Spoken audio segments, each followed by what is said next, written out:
तो बात हो रही है देश की बहस में राहुल गांधी के बयानों पर। क्या राहुल गांधी ने उत्तर भारतीयों का अपमान किया है ये कहकर कि उनकी समझ सतही होती है? राहुल गांधी ये बात अपनी कॉन्स्टिट्यूएंसी केरला के अंदर कह रहे थे और इसी दौरान उन्होंने एक बात और कही। उन्होंने कहा था कि अगर हम सत्ता में आए तो नया फिशरीज यानी मत्स्य पालन का एक नया मंत्रालय खोलेंगे। लेकिन मैं क्या बताता हूं आपको, सबसे पहले पैनल को इंट्रोड्यूस कर देता हूं, उसके बाद इस सवाल को जो मेरे हाथ में है दिखाऊंगा। चरण सिंह सापरा साहब कांग्रेस से मेरे साथ हैं, मेरे साथ तनवीर भाई है जो कि जेडीएस से मेरे साथ हैं, सुशील पंडित जी मेरे साथ एक पॉलिटिकल कमेंटेटर के तौर पर जुड़े हैं, गोपाल कृष्ण अग्रवाल जी बीजेपी के स्पोक्स पर्सन की तरह और अनुराग भदौरिया जी समाजवादी पार्टी के स्पोक्स पर्सन की तरह। सप्रा साहब मैं आपको दिखाता हूं ये पत्र, लोकसभा, ये है 2 फरवरी 2021, अनस्टार्ट क्वेश्चन नंबर 28। पूछने वाले राहुल गांधी हैं।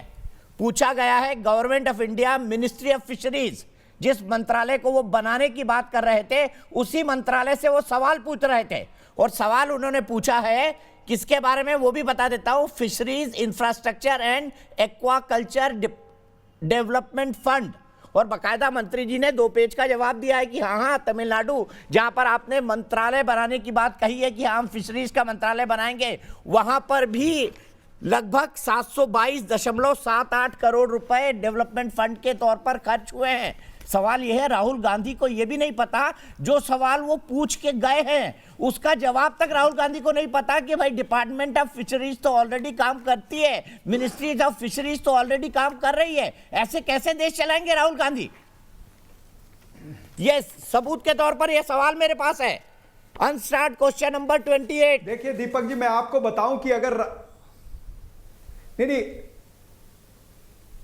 नहीं मैं समझता हूं सवाल आपके पास है, लेकिन अगर श्री राहुल गांधी जी अगर फिशरीज की बात करते हैं, अगर वहां के मछुआरों की बात करते हैं, तो ये पूरी कोस्टल बेल्ट है। क्या मछुआरों के सवालों के जवाब नहीं उठाने चाहिए? क्या अगर राहुल जी कहते हैं कि फिशरीज मिनिस्ट्री को सशक्त करना चाहिए, मिनिस्ट्री बनाएंगे, मिनिस्ट्री तो बनी हुई है और फिशरी में जितने काम है वो तमाम सारे काम होने चाहिए। अगर वो फिशरमैन की आवाज तो बनी हुई है ना, तो क्या जब मिनिस्ट्री बनी हुई है तो वो कौन सी मिनिस्ट्री और बनाएंगे ये बताइए। आवाज को, मछुआरों की आवाज को नहीं उठाया जाए?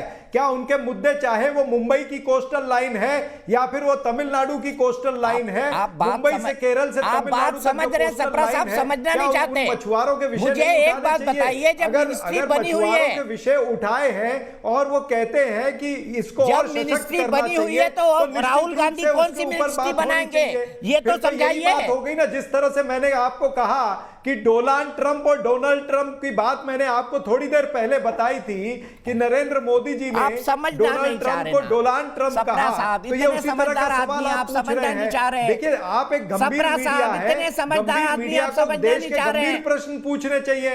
आप देश के गंभीर मीडिया होने के बाद भी जो विषय गंभीर नहीं है, राहुल गांधी कह रहे हैं कि मैं मत्स्य पालन का मंत्रालय बनाऊंगा और मत्स्य पालन के मंत्रालय से ही सवाल पूछ रहे हैं। यह गंभीर सवाल नहीं है कि राहुल गांधी की जानकारी इतनी कमजोर क्यों है? बताइए अग्रवाल जी, राहुल गांधी की जानकारी इतनी कमजोर क्यों है? जिस डिपार्टमेंट से उन्होंने 2 दिन पहले सवाल पूछा उस डिपार्टमेंट को वो फिर से बनाने की बात कर रहे हैं, सशक्त करने की जरूरत है। और दूसरी बात, अब सप्रा जी सुन लो, प्रॉब्लम ये है दीपक जी कि आप शब्दों को पकड़ते हो। मैंने वही कहा थोड़ी देर पहले कि आपने अमित शाह के उन शब्दों को नहीं पकड़ा जहां पर उन्होंने महात्मा गांधी के बारे में कहा था। आपने नरेंद्र मोदी के शब्दों को नहीं पकड़ा।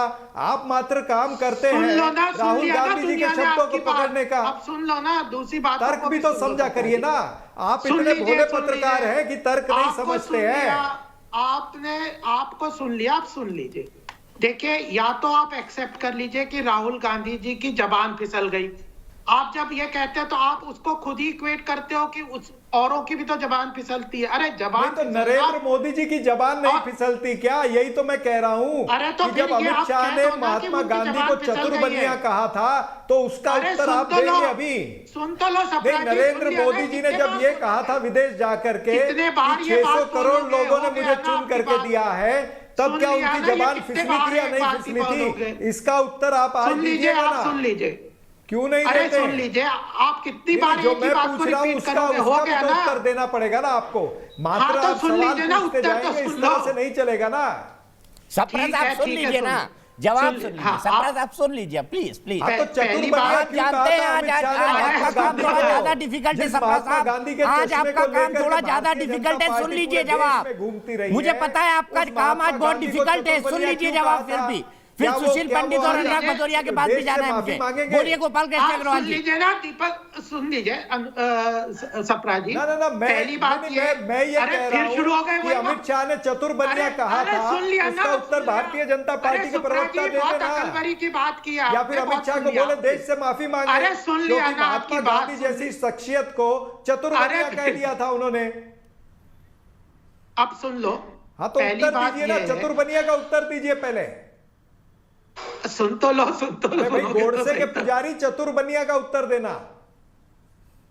सबसे पहली बात यह है कि पहले तो ये सप्रा जी ये मान लें कि राहुल गांधी जी की जबान फिसल गई है। एक तरफ तो ये कहते हैं कि वो अपनी बात पे खड़े रहेंगे, और ये फिशरी वाली पहली बार थोड़ी करी है, अरे पहले भी की थी, अब फिर कर दी। पहले ये भी तो पूछ रहा हूँ, अरे सुन तो लो, ये भी तो पूछ रहा हूँ कि गोडसे के पुजारी ये आप खुद हंस रहे हैं बोलते बोलते, आप खुद हंस रहे हैं। मैं 1 मिनट के लिए ब्रेक ले रहा हूँ ताकि सप्रा जी की हंसी थोड़ी कंट्रोल हो जाए। एकता अग्रवाल के पास चलता हूँ सीधे जयपुर में। सप्रा जी हंसी कंट्रोल कर लीजिए, सप्रा जी हंसी कंट्रोल कर लीजिए। एकता अग्रवाल के पास चल रहा हूं जयपुर में। एकता बताइए क्या कहेंगे राहुल गांधी की समझ पर। देखिए, पहले तो मैं राहुल गांधी जी आपसे कहना चाहूंगी कि जब जब आपके मुखार बिंद से शब्दों की वर्षा होती है तो आपकी पार्टी का बंटाधार होना निश्चित ही है, लेकिन मुझे या भारत देश की किसी भी जनता को यह फर्क नहीं पड़ता कि आप अपने पार्टी का बंटाधार करें या उद्धार करें, या आपकी इच्छा पर निर्भर करता है। परंतु भारत देश या भारत देश का कोई भी नागरिक ये कतई बर्दाश्त नहीं करेगा, क्योंकि हमारा भारत देश एक अखंड भारत देश है।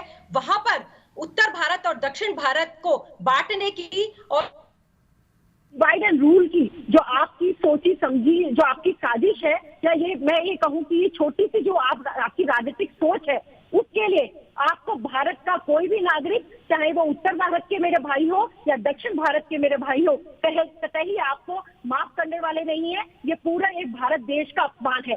मैं आपसे ही कहना चाहूंगी कि आप शायद भूल रहे हैं, उत्तर भारत भी, अमेठी भी उसी उत्तर भारत का हिस्सा है जहां से आप और आपका परिवार वर्षों से चुनाव जीतकर आते रहे हैं।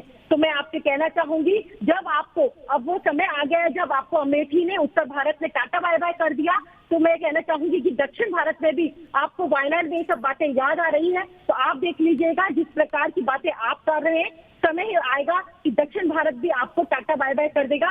मुझे बहुत ही शर्म आती है कि हमारा भारत देश एक लोकतांत्रिक भारत देश है, वहां पर आप एक राजनीतिक पार्टी का प्रतिनिधित्व करते हैं और इस प्रकार की सोच रखते हैं। इसके लिए भारत देश का कोई भी नागरिक आपको माफ करने वाला ही नहीं है। और यहाँ तक कि मैं कहना चाहूंगी कि आप भारत में रहते हुए पाकिस्तान के एजेंट के रूप में काम कर रहे हैं और भारत देश को बार बार बांटने का वक्तव्य देते हैं और काम करते हैं, जिसके लिए भारत की कोई भी जनता। शुक्रिया एकता जी, शुक्रिया एकता जी। बड़े कठोर शब्दों में एकता जी ने अपनी बात कही है, लेकिन उससे पहले सप्रा साहब कुछ कहना चाहते हैं। जी सप्रा साहब बोलिए। इनका उत्तर दे दूं? हाँ बिल्कुल दीजिए। देखिए, मैं आदरणीय महिला जो अभी बोल रही थी, मैं उनसे यह भी पूछना चाहता हूं कि आपका गुस्सा तब कहां गया था जब भारतीय जनता पार्टी के नेता श्मशान और कब्रिस्तान की बात कर रहे थे, जब दिवाली रमजान की बात हो रही थी, जब लव जिहाद की बात हो रही थी, लेकिन लव विकास की बात नहीं करती भारतीय जनता पार्टी। तो आप जितना उत्तेजित होकर अभी प्रश्न पूछ रही हैं राहुल जी के बारे में, उतने उत्तेजित होकर नरेंद्र मोदी जी को प्रश्न क्यों नहीं पूछते हैं? हम तो यही चाहते हैं कि प्यार की राजनीति होनी चाहिए, लेकिन भारतीय जनता पार्टी नफरत और बंटवारे की राजनीति करती है। ठीक है, अनुराग भदौरिया जी, अनुराग भदौरिया जी, क्या उत्तर प्रदेश के लोगों की समझ कम है? उसके बाद में सीधे गोपाल कृष्ण अग्रवाल जी के पास आऊंगा। क्या उत्तर प्रदेश के लोगों की समझ कम है जैसा राहुल गांधी कह रहे हैं? वैसे दीपक जी, आपके यहाँ जितने भी हमारे माननीय जनता आती है, ऐसा लगता है कि सब संपन्न हैं, उन्हें कोई दिक्कत नहीं है। गैस के दाम अगर 52 रुपए बढ़ गए तो हमारी आदरणीय महिलाओं को कोई दिक्कत नहीं है। जो आते हैं उनको वो चिंता ही नहीं करते, लगता है वो सब रईस लोग हैं, उनको कोई दिक्कत नहीं है। डीजल पेट्रोल के दाम बढ़ रहे हैं, वो बोलते नहीं है। बच्चे स्कूल जा रहे हैं, फीस दे पा रहे हैं कि नहीं दे पा रहे, तो लगता है कि जितने भी दर्शक आते हैं ये दर्शक सब बहुत संपन्न है। तो मेरी गुजारिश है कुछ ऐसे दर्शक आए जो बेचारे परेशान भी हों, जिनको आर्थिक तंगी से जूझ रहे हो, वो सही बात बताएंगे। ये सब मुझे लगता है सबके पास संपन्न है, हम आपको बुलाते हैं ना, कोई चर्चा ही नहीं आर्थिक करते। तंगी से जूझ रहे हैं। ना वो महंगाई पे बोलते हैं, ना वो पेट्रोल डीजल बोलते हैं, ना गैस पे बोलते हैं, ना किसानों पे बोलते हैं। वो बोलते नहीं है, वो आते ही शुरू हो जाते हैं विपक्ष पे हमला करना। तो मुझे लगता है तनवीर भाई कंक्लूडिंग कमेंट आपका गोपाल अग्रवाल जी, हम इसीलिए बुलाते हैं, ऐसे लोग हम इसीलिए बुलाते हैं, आप उस वर्ग का प्रतिनिधित्व कर सकें। तनवीर भाई एक मिनट आ रहा है गोपाल जी, तनवीर भाई एक बात कहना चाहते हैं कुछ। देखिए अनुराग जी, डेफिनेटली मुद्दे हैं, मुद्दों पर सवाल होना चाहिए, पर राहुल गांधी बड़े नेता हैं। मेरी जबान फिसल सकती है और मेरे कांग्रेस के जो मित्र हैं उनकी जबान फिसल सकती है। जो बड़ा नेता है, जो उतने बड़े खत का है, उनके पापा प्राइम मिनिस्टर, उनकी दादी प्राइम मिनिस्टर, परदादा प्राइम मिनिस्टर, इतने साल राजनीति करने के बाद हमारे में कहा जाता, हमारी यूनिवर्सिटी में लंदन में कहा जाता था, यू शुड बी इधर वेल रेड और वेल फेड। ये दो चीजों का ध्यान राहुल गांधी को देना चाहिए, क्योंकि उनकी जबान फिसले अच्छा बहुत नहीं अच्छी लगता। बात कही आपने, बहुत अच्छी बात कही। यहीं पर ब्रेक के लिए रुकूंगा। अफसोस अग्रवाल जी, वक्त मेरे पास इतना ही बचा है, लेकिन चलते चलते मैं बता दूं कि देश की बहस के दर्शक क्या कहते हैं। जब भी राहुल गांधी कुछ कहना चाहते हैं फंस जाते हैं। हाँ मानना है 88% लोगों का, नहीं मानना है 12% लोगों का। देश की बहस में आज के लिए इतना ही, लेकिन न्यूज नेशन पर खबरों का सिलसिला लगातार जारी है।